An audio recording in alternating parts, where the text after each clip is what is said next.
Mga kabayan, sa ikatlong araw ng pagdinig nitong Huwebes, Pebrero 26 sa International Criminal Court o ICC sa The Hague, Netherlands, hiniling ni Defense Counsel Nicholas Kaufman sa mga hukom na huwag gamitin ang kanilang kapangyarihan sa ilalim ng Regulations 55 upang i-requalify ang kaso laban kay dating Pangulong Duterte.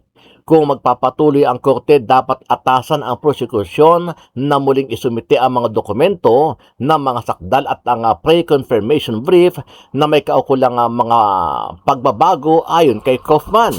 Idiniin din niya na dapat palayain si dating Pangulong Duterte sa interim habang nagpapatuloy ang proseso.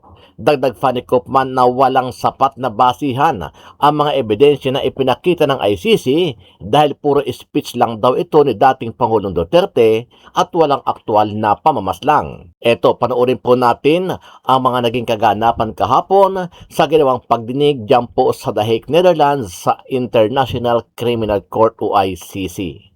And finally, on modes of perpetration, modes of liability, I would beg you not to take heed of Ms. Paulina Maceda's assertion that Rodrigo Duterte failed to prevent or punish.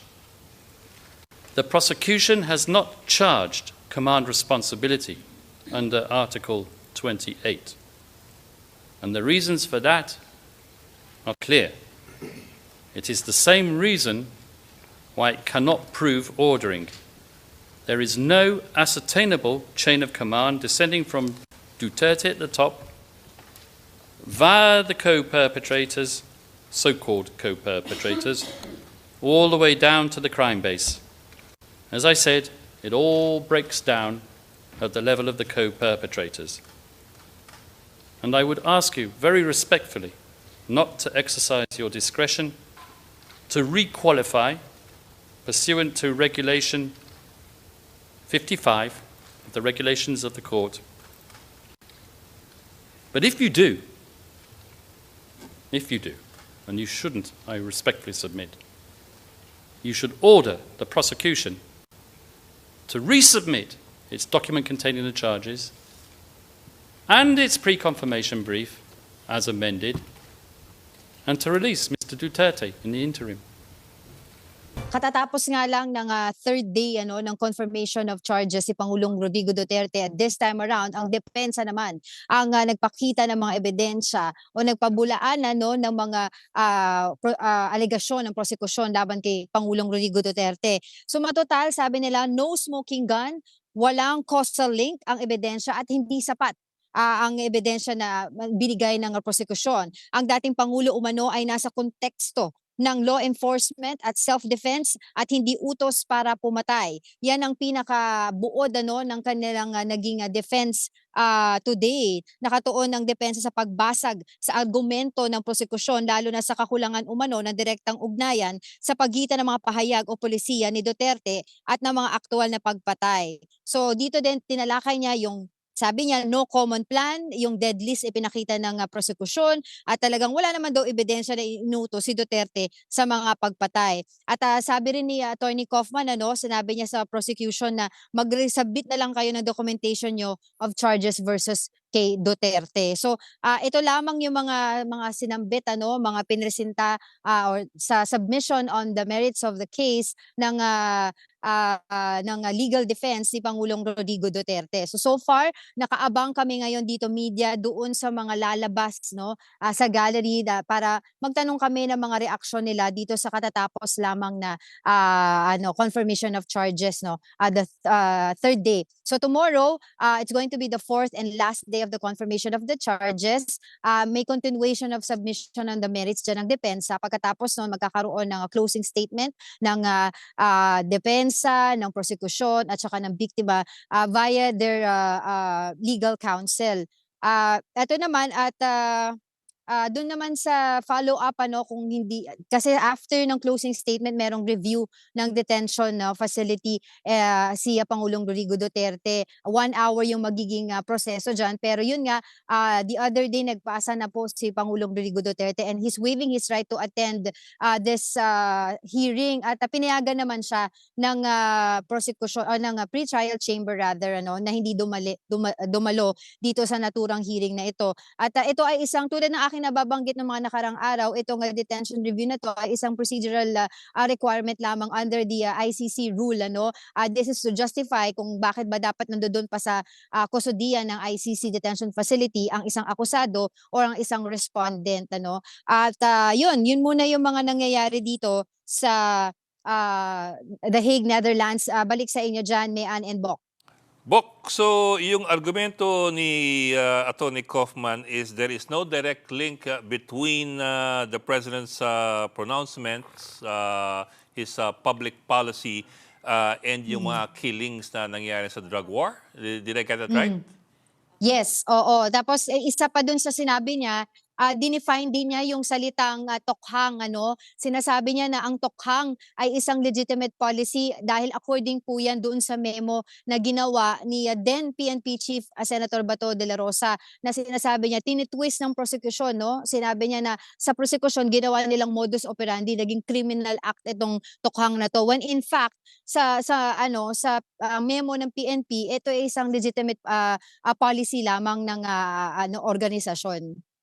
But in that case, kung walang direct link between the President's very, very public and very, very vocal and sometimes very, very controversially explosive pronouncements, how did they explain yung mga pahayag ng Pangulo na minsan ay over the top, patay na sila, i-massacre sila and all that? How does he... Go ahead. Oo. Yes, Abok, kasi parang ginawa niya, parang sinasabi niya ang prosecution, pinipili lamang yung mga nagiging pahayag ng Pangulo sabi niya parang chine-cherry pick lang. Meron siya mga binigay na pahayag na sinabi niya na okay, katulad nito, sinabi ng Pangulo, 'di ba, lumabas kayo, 'di ba, doon sa PNP, you kill, sabi niya, pero in the context of law na parang self-defense 'yon. Pero hindi daw yung pinakita ng prosecution. Spinlacy yun, pinakita lang ng prosecution na kill right away. Yun yung isa sa mga sinasabi niya na ginawa ng prosecution na hindi daw talaga kinukuha yung mismong hindi daw mismo kinukuha yung buong pahayag ni Pangulong Rodrigo Duterte. Meron pa siya mga example ng mga binigay tulad ng mga speeches daw, sabi niya versus yung nasa looban sa puso ng Pangulong Rodrigo Duterte kaya daw napapamuro siya etc. So yun yung ilan sa mga pinoint out niya, Bok. Now, before I start, I would like to make one general comment. And it's a comment which every defence counsel who appears before this court is obliged to make. So if the mainstream media in the Philippines and the NGOs reporting on his case today report anything about the defence's submissions, I hope that they will at least communicate the following faithfully. The defence does not disrespect the soul of any deceased person, nor does it make light of the loss of life. Any criticism made by us today will not be levelled at the loved ones of those such as the tearful relative who I saw in the gallery here on Tuesday. The defence's criticism will be confined only to the prosecution's document containing the charges, which governs these proceedings, not what has been reported elsewhere in the media. It's not the defence's role to give an alternative narrative, nor to give an explanation for the facts and figures presented by the prosecution. The defence's role is simply to persuade your honours that Mr. Rodrigo Duterte should not remain in detention for years to come simply because the prosecution cannot make out substantial grounds to believe that this individual committed the crimes with which he is charged. Angela, I understand what you're trying to say, and also kasi if I remember correctly, in the past few days, yun ang argumento ni Kaufman na out of so many speeches, ganto karami ang sinabi ng Pangulo o dating Pangulo na do it according to the law, pero ganto karami naman ang sinabi niya na tirahin niyo na. At hindi raw binibigyan ng atensyon yung do it according to the law, binibigyan lang ng atensyon yung tirahe na ninyo.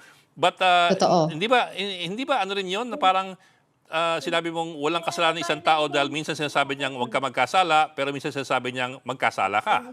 Oo, oo. Tama ka doon ano kasi actually I was able to talk to Attorney Salpanelo during yung lunch break ano yung mahaba. So sabi ko sa kanya, "Attorney, ano pong reaksyon ninyo dito sa katatapos lang na first part of the hearing?" Sabi niya, "Kaufman did not disappoint me." Sabi niya gano'n. And I said, yung nga tinanong ko rin sa kanya tungkol doon sa tokhang, yung meaning kasi these are two different interpretation by the defense and the prosecution. Sabi ko, nagawa bang patunayan ni Kaufman based doon sa kanyang mga ebidensya na pinapakita kanina na talagang ito yung sinunod ng pulis at hindi yung sinasabi ng sa prosecution. Medyo hindi malinaw yung kanyang naging pahayag doon kasi medyo parang napatigil lang siya doon nag-isip. Pero sabi niya hindi, ganun talaga kasi ano nila yun talaga ang naging polisiya no ni PNP Chief Bato de la Rosa at that time. So talagang parang iniiba lang ng prosecution yung meaning, yun ang sinasabi niya. And of course doon sa usapin Bok sa usapin ng crimes against humanity binanatan niya at tinibag din ni Kaufman yung alegasyon na yun ng prosekusyon dahil sabi niya hindi naman buong civilian population yung tinatarget ng mga kampanya ng gobyerno kundi yung mga tinuturing nila o yung pinaghihinalaan nilang mga kriminal no o mga drug pushers. So sabi niya ganun ang Pangulong Rodrigo Duterte ay hinalal ng maraming majority of the Filipino. So imposible na crimes against humanity ito doon sa mga Pilipino na humalal din sa kanya. Yes, Mean. Hi, Angela. Hi. Kasi basically, no, walang surprise doon sa sinalaglang nila, binasag nila yung sa prosekusyon. Pero ano yung ebidensya na walang ebidensya yung prosekusyon? You get my point? Parang ano yung Yes. pinaka-solid nilang naipresenta to make their point na lahat ng sinabi ng prosekusyon hindi yan totoo? Alam mo, ganyan din yung tinanong natin kay Attorney Conti at saka kay Attorney Nery Colmenares kung ano yung parang reaksyon nila doon sa naging hearing na to. At yun din, sabi din nila, wala nga din daw, it's not surprising kasi yan, alam naman natin talaga, yan ang magiging strategy ng depensa, no? Yung, kumbaga, i-weaken yung case ng prosecution. So sabi niya ganun, basihan kung napatunayan ba niya kung meron ba siyang mga bagong ebidensya, wala eh. Lahat na lang talaga, it's expected for them to rebut ang prosecution at talagang i-weaken at to convince the trial chamber na wala talagang basihan yung sinasabi ng prosecutor. Okay, thank you and explain yan. Okay, maraming salamat sa iyo, Angela Lagunsad Castro, live mula sa The Hague, Netherlands.